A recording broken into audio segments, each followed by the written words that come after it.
ГСП онлайн. Городские новости сейчас. Через 10 дней закончится ремонт во втором подъезде на Севастопольской 13А. Напомним, 17 декабря прошлого года тут случился взрыв бытового газа. Позже стало известно, это вина одного из жильцов 5-го этажа. Поступок мужчины лишил жилья целый подъезд. Из-за инцидента оказались снесены некоторые перегородки и повреждены несущие конструкции. Сегодня, спустя 9 месяцев, дом вновь можно назвать безопасным.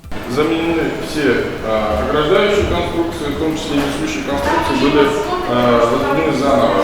В том числе плиты перекрытия были заменены, так как они пришли в негодность. Отштукатурено, покрашено. Эта стена кирпичная несущая, она тоже была заменена, так как она пришла в негодность после взрыва. В целом, необдуманный и крайне опасный поступок жителя этого дома вышел муниципальному бюджету 8 миллионов рублей. После взрыва и последовавшего за ним пожара в некоторых жилых помещениях не осталось и следа от ремонта. Почти все квартиры на 5-м этаже пришлось отделывать заново.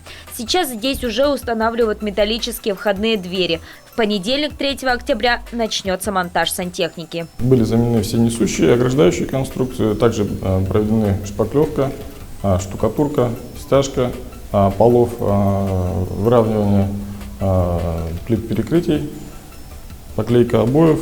Полностью все строительно-монтажные работы были выполнены. 10 числа мы сдадим объект, примем объект в эксплуатацию.